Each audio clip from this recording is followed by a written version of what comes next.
It was 2:37 a.m. when Daniel's phone rang. Unknown number. He hesitated, heart pounding. No one ever called him. When he finally answered, a deep voice whispered, "You don't know me, but I know you. I know the silence that follows you like a shadow. I know the weight in your chest when you wake up. And I know what you fear most." The line went dead. Daniel sat frozen, staring at his screen. The room felt colder, the silence heavier. He was alone, completely alone. But for the first time, it felt like someone had been watching. Then a knock at the door. His breath hitched. He never had visitors. Slowly, he stepped toward the door, heart hammering, and opened it. No one was there, just an envelope on the floor. No sender, no address, just a single sentence written in dark ink. "If you're brave enough to be alone, you will finally see." Daniel's chest tightened. He looked up and down the empty hallway before shutting the door.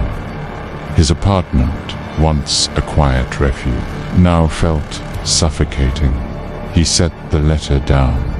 He wouldn't think about it. He was fine. He had always been fine. But the words gnawed at him. What did they mean? And why did they feel so true? Daniel had spent years convincing himself that he didn't need anyone.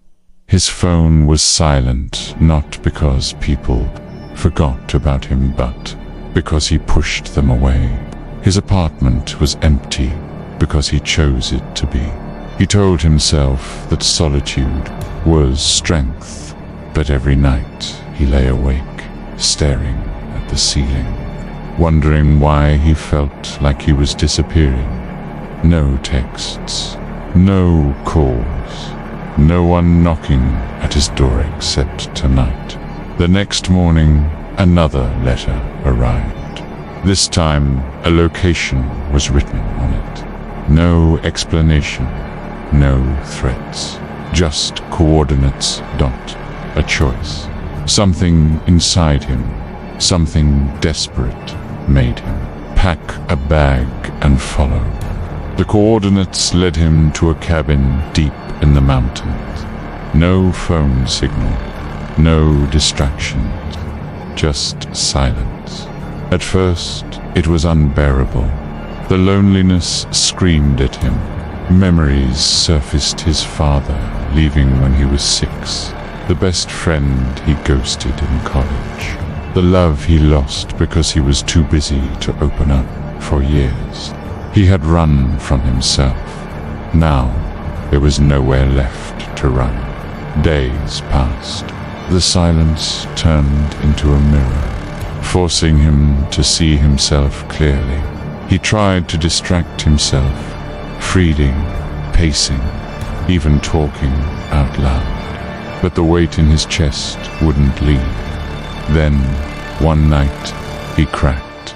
He screamed, threw a chair against the wall, collapsed on the floor, shaking, suffocated by the emptiness he had buried for years. And in that breaking, something unexpected happened. For the first time in his life, he listened, not to music, not to distractions, but to himself, to the voice he had silenced. And it was there, in the wreckage of his solitude, that he found what he had been searching for. He began to hear things he never had before. The way the wind moved through the trees, like a whisper. The way his own breath sounded calm for the first time.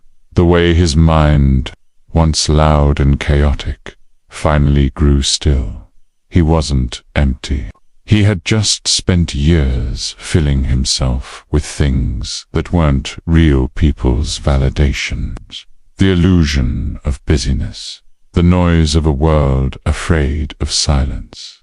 Now, Without all of that, he was free. He wasn't running anymore.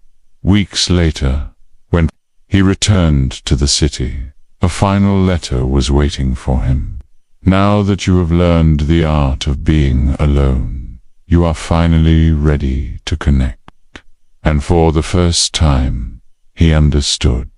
Being alone was never about loneliness. It was about knowing himself so deeply that he no longer feared the silence. He didn't need people to complete him.